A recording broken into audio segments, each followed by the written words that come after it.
Hi, everybody, and Stacey, especially Stacey. Good morning. Hi, welcome. Today we're going to be talking about love, weight loss, and what it is, and just kind of give you an introduction on how it works. So, if you wouldn't mind, Stace, just giving us a little bit of background as to why you volunteered to be a part of this process. Well, a couple different reasons. Firstly, I want to walk my talk. So my talk is that I'm a hypnotherapist and that I'm becoming a facilitator for the L.O.V.E weight loss program. And I have the same sort of challenges. I think that the demographic of the people that will be wanting to do this program, because it's my challenge, especially right now, is staying on track. Not gaining the 10 pounds of the holidays, which happens every year. We were talking about that earlier. I find that, I stay mindful during the summertime and I'm more active, and it's just, seasonal weight loss or weight gain, I think, is sort of what the average person does, just because we're not mindful of what we're intaking. And in the summertime, you tend to intake salads, and in the wintertime, you're eating stuffing. So the idea of that, and recognizing that it's not about restriction, but it's about mindfulness. And so I want to implement that into my life, so that when it comes to February 1st or, the end of February, I'm not going, oh shoot, now I have to lose that 10, 15 pounds I've gained, because I've already started gaining weight as the fall has come. And, I just don't want, I want to lose weight right now. I'd like to lose probably about 10 pounds. Right. And then keep it off. And that's the goal. Yes. What I love about L.O.V.E weight loss is that it is a lifestyle. And so I want to implement and be the champion for that. Not just the spokesperson, but also, not just the, not just a facilitator, but I'm also a walking example. So that's the main reason. And I love challenges. Well, that works out really great, because this is a challenge. Exactly. It's so funny that you say that, because we've spent, years developing this program. We've spent thousands of dollars, hundreds of hours, and finally have come up with a program that I can do, because exactly. I'm with you. I'm one of those average people who puts on 10 to 15 pounds over the holidays and spends the rest of the year trying to get it off. And as I started this journey with L.O.V.E weight loss in May, which is about 7 months ago, I've actually lost 20 pounds. And I don't feel deprived, and it is a lifestyle, and I still get to drink wine, and I still get to eat chocolate and frozen yogurt, and I think that probably one of the biggest challenges that we recognized. Hey, thank you, Erin. That was nice. The biggest challenge that we recognized was that what is the problem every single other weight loss program. And I think you and I both know, as soon as you stop the program, the weight comes back on and more. And so, so our focus was not on creating another quick fix, not on creating another program where you're still going through those same peaks and troughs, the same emotional roller coaster. And then the weight comes back on anyway. You want to be able to moderate what you're eating. Erin, your comment is 100% correct. A lot of people overeat, and the key is, Stacey, like you mentioned, the key is that they overeat without even being aware that they're overeating. It becomes a coping mechanism. Yeah. Coping mechanism for stress. It's an automatic behavior. Oh, well, I'm tired, so I'll eat. Oh, well, I'm angry, so I'll eat. Oh, it's the holidays. I've worked really hard this year, so I'll eat whatever I want, and I'll eat as much as I want, and I'm never leaving the sofa, That, of course, has repercussions. Okay, perfect. I like it. So, um, I definitely want to do this in kind of a dialogue form. I don't necessarily want it to be just me talking and just you listening. And I know you have a little bit of the science knowledge and a little bit of, you are a hypnotherapist. So you understand how the mind works. But just, for everybody else who might be watching this, we will go over kind of, how the mind works, why we're using hypnosis as part of the program, as an integral part of the program. And then we'll set your homework for this week. Sounds good? Yes. Okay. So,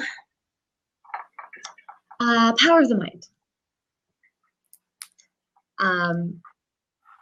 What a lot of people don't know is that most of our behavior is housed in our subconscious. And our subconscious mind makes up about 88% of our total mind power. And our conscious mind is only 12%, right? Where we have our logic, our reason, analyzing, decision-making, and willpower. Now, that 12% feels like 100%. Because when you're awake and you're interacting like we are right now, it feels like I'm operating on about 100% of my brain power. So isn't it interesting how that's only 12%? Yes. Yes, I agree. So the 88% really is the issue, because that's where the behavior is. That's where your automatic behavior lies.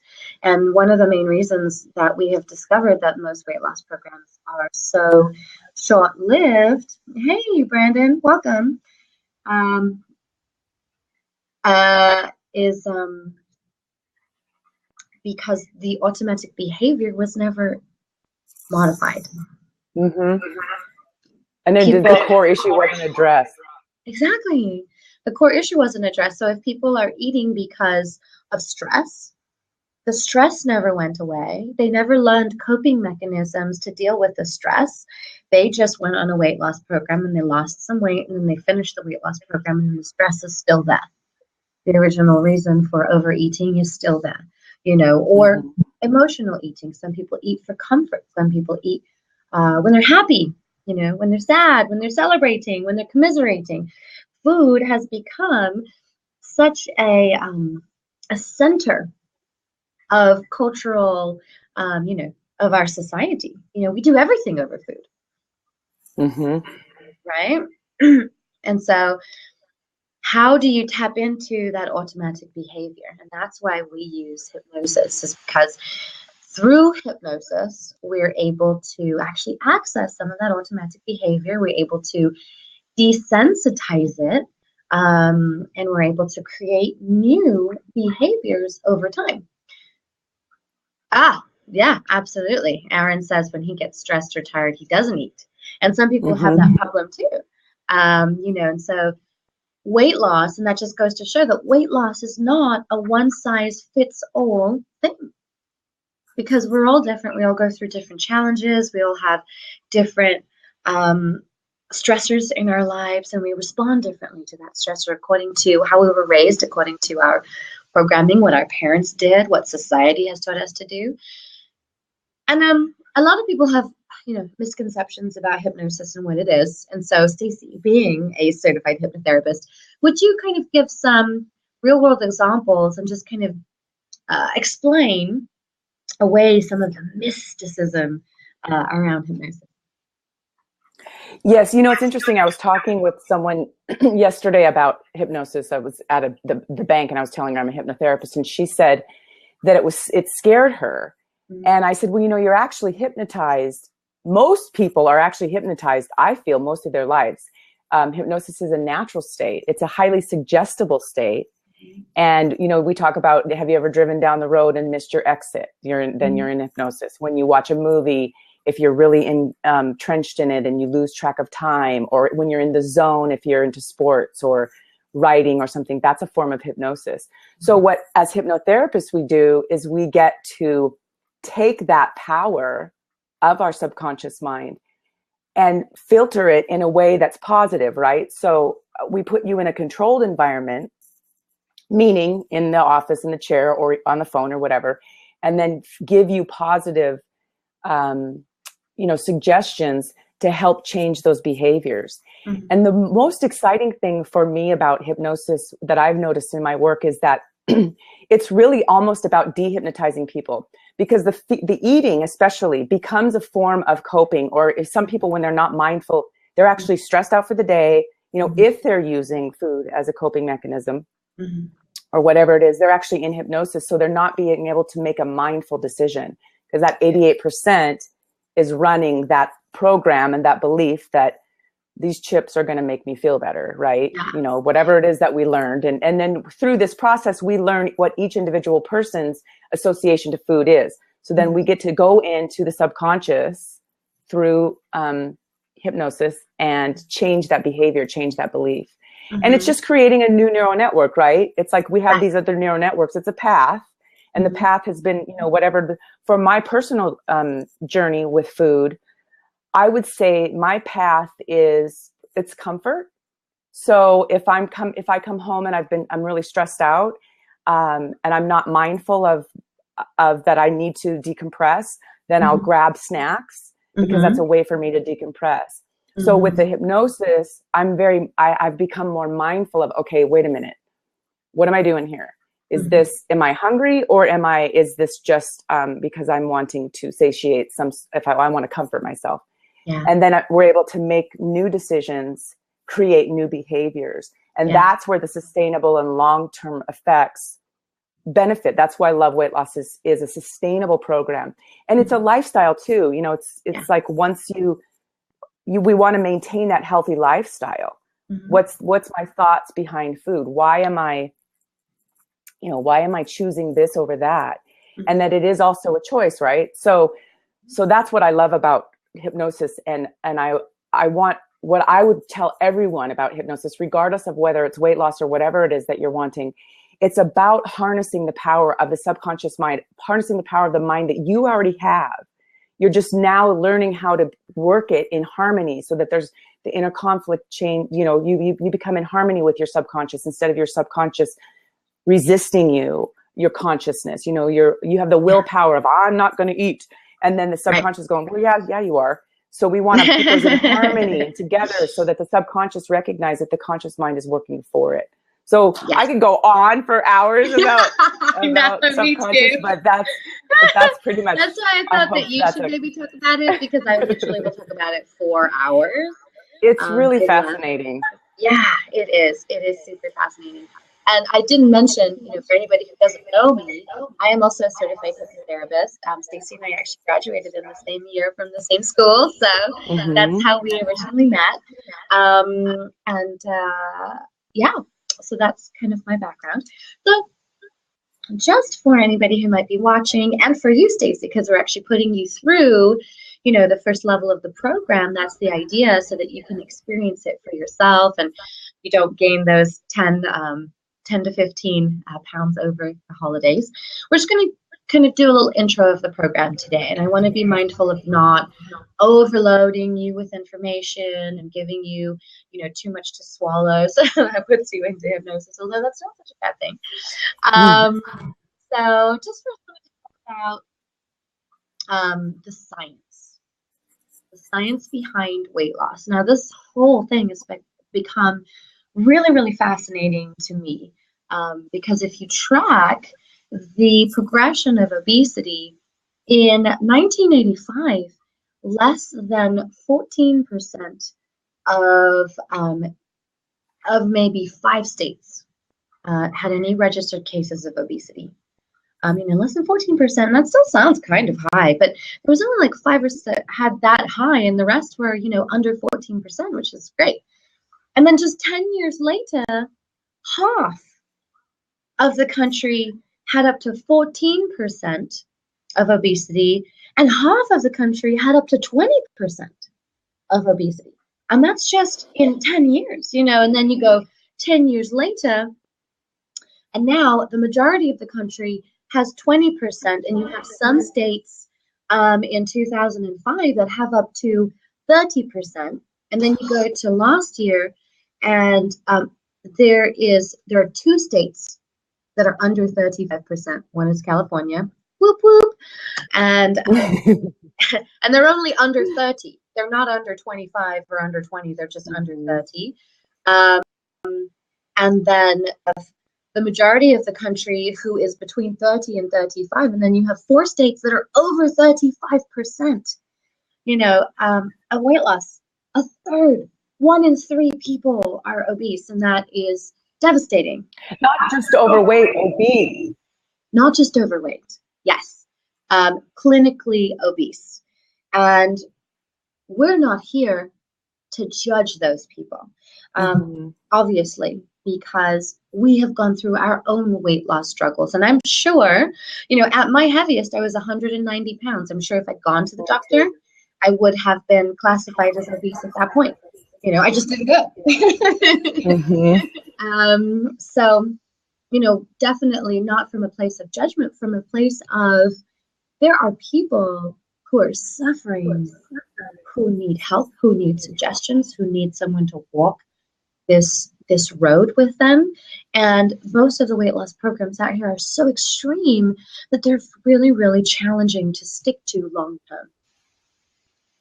And then there's also the subconscious sabotage that comes along with that, because as you and I know, the subconscious's job is to keep everything the same.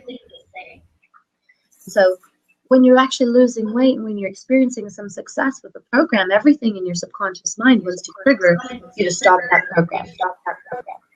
Whether it's bringing in boredom, whether it's bringing in fatigue, or, losing steam, loss of motivation, feeling deprived. Everything kind of builds resistance towards weight loss and towards, continuing on this positive track. And you get off it. And it's that first day that you get off it, you just kind of say, F it. We were talking about this before. That's probably one of the biggest challenges is when it's so extreme that to go off track feels like you failed the entire program. The weight of your subconscious resistance comes in and goes, okay, well, now's a good time to quit. You've lost some weight. You've kind of done a good job. You're fine. All your friends and family love you just the way that you are. It comes in with all of those qualifiers, right? That keep you off now. And so, it's tricky. And how many clients have you talked to that have said that? That's the reason why they come to Love Weight Loss, is because they've lost this same 20 pounds 20 times. And they get to a certain point, and then they say, screw it. I'm not going to do it anymore. Right. And that's the difference here, is that it's a sustainable lifestyle change. Yeah. Right. Mm-hmm. Yeah, exactly. It's long term. We're not a quick fix. We're not here to say, hey, stick with us for this certain set of months and then you'll be good. We're here to say, hey, let us walk you through the tiny, minute behavior shifts that are going to take you to your ideal size and keep you there for the rest of your life based on the behavior that you've learned in the time that you're with us. And so, yeah, that's a really great point that you bring up. So the science of weight loss is really interesting. And we bring a lot of different information, scientific information to the table, which helps it to be geared towards each individual person, because for 2.5 million years, when there was predominantly type O, blood type O, our diet was, high protein, high leafy vegetables. We foraged for nuts, we maybe fished a little bit, and we had access to seasonal berries. And that's about it. No carbohydrates really to speak of, because it was mostly meat. And definitely not a lot of sugar, not even a lot of natural sugar. And, we were hunters. And so we spent the majority of the time running. We were engaged in vigorous exercise. And so there are a lot of high protein, high vegetable, low carbohydrate diets out there. But they don't work for everybody. I bet someone who's tried a high protein diet and it just hasn't worked for them. Either they haven't lost weight or they feel kind of sickly, when they're on that program. And that's because that only works for a certain percentage of the population. And then you have the right. So then hunter-gatherers, they ate all the game. And so they were forced to spread further and further out and to migrate from Africa into Europe and, all across different locations. And then they had to learn how to farm because they weren't going to eat because they'd eaten all the game already. So they learned how to farm, started introducing some grains, some wheat. It's about 10,000 years ago. Some fruits, started planting trees, introducing some fruits and a little bit of dairy as they learned how to farm animals as well. And then blood mutated, and it mutated into type A, blood type A. And fascinatingly enough, type A's can actually tolerate higher levels of carbohydrates. They can tolerate gluten better. They can, they can handle sugar better because there was more sugar, it was more complex carbohydrates, and there was less vigorous exercise. They didn't have to run all the time to get their food because their food was just right around. And say their exercise tended to be more meditative. It was a little bit more yoga, meditation, things like that, things that really help them, kind of turn inward. And then another shift came because A's weren't necessarily adapted to dairy, even though dairy was part of their lifestyle because they were farming animals and things like that. So type A's, the blood type mutated again to form type B. And type B's, kind of wandered off into Asia. Asian populations are higher in type B than any other blood type, which is super interesting. And type B's are actually the blood type that can tolerate dairy. They're one of the only blood types that can tolerate dairy. And then with the Mongolian conquering of Genghis Khan, type B, the Mongolians were type B, and then conquered through Europe and, to put it mildly, procreated. Then type AB came about, and it was kind of an anomaly. Through that process, the process of procreation shouldn't cause a blood mutation. Because the child just becomes either A or B, but a mutation did occur, and type AB was created. And so very, very interesting, very fascinating stuff. But right there, you just have some really basic information about how weight loss cannot be a one-size-fits-all program because everybody has a different blood type. We're not all type O's. If we were all type O's, we could do high protein, we could do high leafy vegetable, and we would all be skinny. But it's just not as simple as that. Not to mention ancestry, because your ancestry picks how much or how little your tolerance is. For example, typically type O's have an intolerance to gluten. And so if you have a high gluten intake, if you eat a lot of wheat, barley, and things like that, rye, it's going to cause you to hold on to weight. It's going to cause you to hold on to weight because the body, I'm getting really, really deep into the biology. Scale it back a little bit. Anyway, but let's say that someone has, English descent or Irish descent. Their tolerance for carbohydrates, especially potatoes for the Irish, their tolerance has really increased over the years. So it's really, really interesting stuff. And we'll talk a little bit about carbohydrates because the program, the first level is based on just being aware, just having an awareness of your carbohydrates. So the first thing is just to clarify what carbohydrates are. So they are anything that has sugar in it.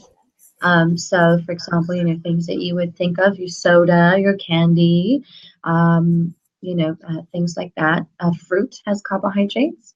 Anything that has any kind of sweetness to it will usually have carbohydrates unless it's artificially sweetened. Then you have your savories, which people don't necessarily assume to be carbohydrates, but you have pasta and bread and potatoes and rice and things of that nature. And those are carbohydrates as well.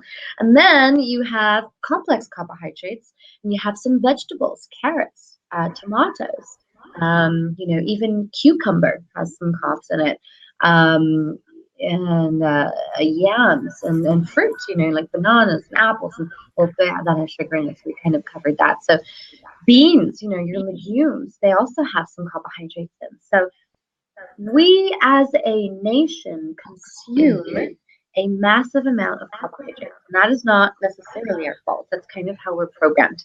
We're talking about subconscious programming.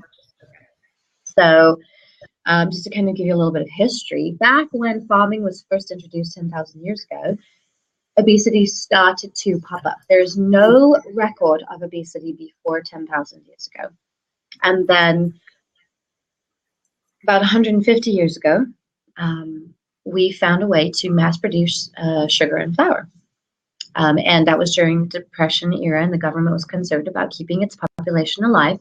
And so they pumped out crackers and bread and, and all kinds of things that had refined flour and refined sugar. And not only did we feed our population, but we started sending it away to other cultures, who were still living primarily on a hunter-gatherer diet.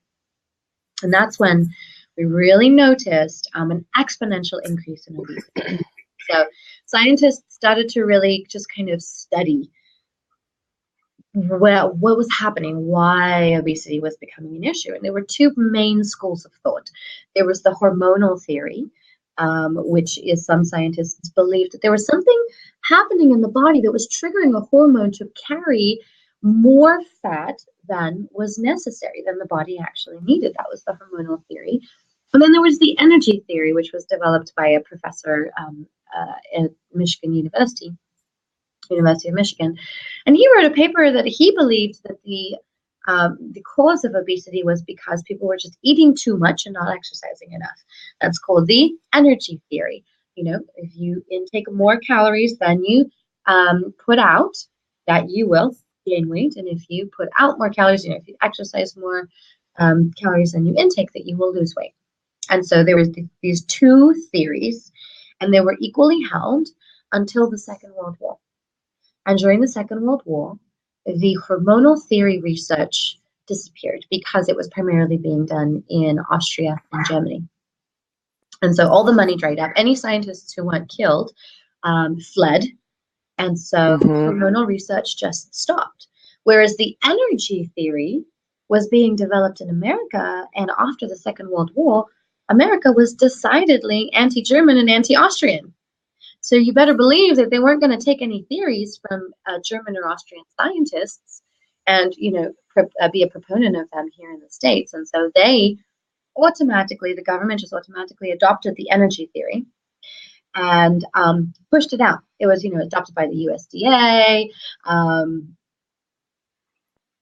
all of the government-backed health organizations, the American Heart Association, everything like that, Health Association, and they just adopted this energy theory. If you want to lose weight, you just have to cut your calories and exercise. There were a few scientists in America who actually still believed in the hormonal theory, and so they carried on the research, and over time, it has been found to be the one that is actually the most scientifically accurate. But this comes back to our programming. When you see, when you think about needing to lose weight, what do you think of? Thank you. That's very sweet. What do you think of? What's the first thing that comes to mind? Oh, I need to lose weight, so I need to cut calories and exercise more, right? Yep, that's what comes to mind. I need to cut my calories. I'm overeating on my calories, and I need to exercise more. That is how deep our programming has gotten, where we have been spoon-fed this information that is not actually 100% accurate. I mean, yes, if you eat 3,000 calories and sit on the couch, that's going to turn to fat. But that doesn't mean that necessarily if you just cut your calories and you exercise more that you're going to lose weight. So our focus initially is just on carbohydrates, because carbohydrates are what trigger the insulin responses, and insulin is what causes the body to hold on to fat. So your challenge for this week is just to start monitoring how many carbohydrates you are eating. And in level 1, we start very, very basic, nothing crazy. We start with just 100 grams of carbohydrates, okay, per day. So just 100 grams of carbohydrates per day. You can keep a track of that, on a piece of paper. I like to use my Fitness Pal because I can just go to the information at any point and I can see, how many carbohydrates I've eaten already. And by the way, I track everything that goes in my mouth except for water, because some drinks, you'll be surprised how many carbohydrates they have. I went to Starbucks the other day to get a chestnut praline latte, which is it is just so yummy. And my subconscious mind, my programming, tricked me into not looking up the carbohydrates before I bought it. So I bought it and I sat down and I took a sip and I was like, oh, this is divine. And I was like, you know what? This tastes really good. I'm going to check the carbohydrate count before I drink this whole thing, just in case. 54.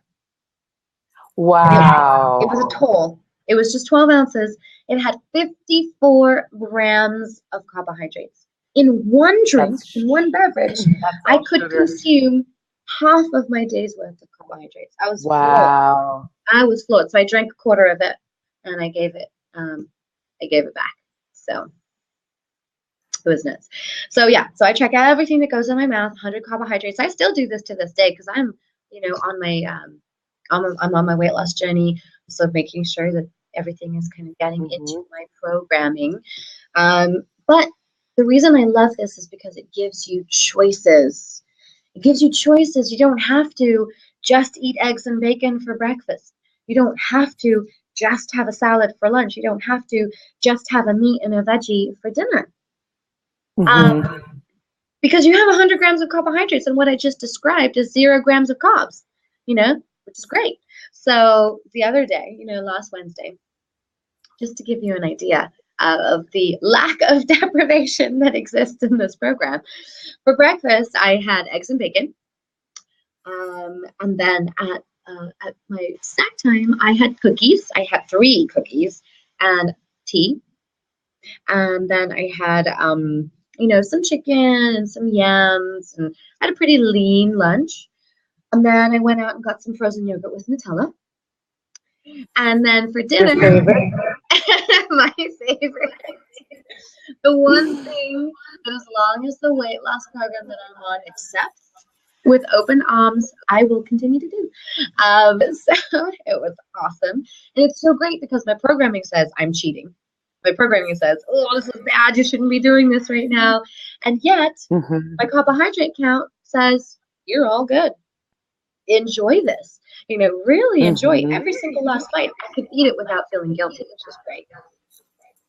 And then, had a lean dinner. And then after dinner, I had some chocolate and some wine. And so that is a typical day. And I was still at about 85 grams of carbohydrates. That I still finished under 100. And, that is not a bad day. And the reason that I was able to eat all of those treats is because I kept my meals lean. But if you want to have, let's say you want to have cereal, you maybe want to have granola, you maybe want to have oatmeal for breakfast. That means you can't necessarily have cookies, but it becomes about choices. It becomes about you making a decision, And I went to dinner, with Taylor the other night, and I really wanted dessert. I just wanted it. I'm a sweet person. Those identifiers that we put on ourselves. I identify myself as a sweet person. And so I had dinner. The dessert menu came. I was like, what? Let me just check my carbohydrates. So I checked my carbohydrates. I was at 92. And I knew that having a dessert would put me over 100. And I was like, what? I'm committed to myself. I'm committed to this process. And so what I don't eat today, I can eat tomorrow. I was like, I can eat tomorrow. Tomorrow I can eat dessert after dinner. And the dessert came, and I had a bite. And even though I had a bite, I didn't feel guilty because I knew it wouldn't put me over 100. And I was still able to satiate my sweet tooth. I was able to get that, that yumminess.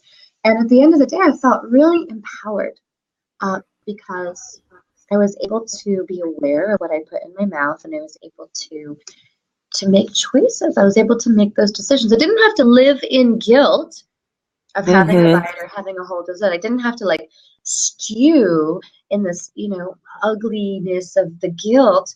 I could say, okay, I haven't eaten very lean today, and so I'm going to make a choice. I'm going to make a decision, and my decision is to stay under 100 grams of carbs. And so that is,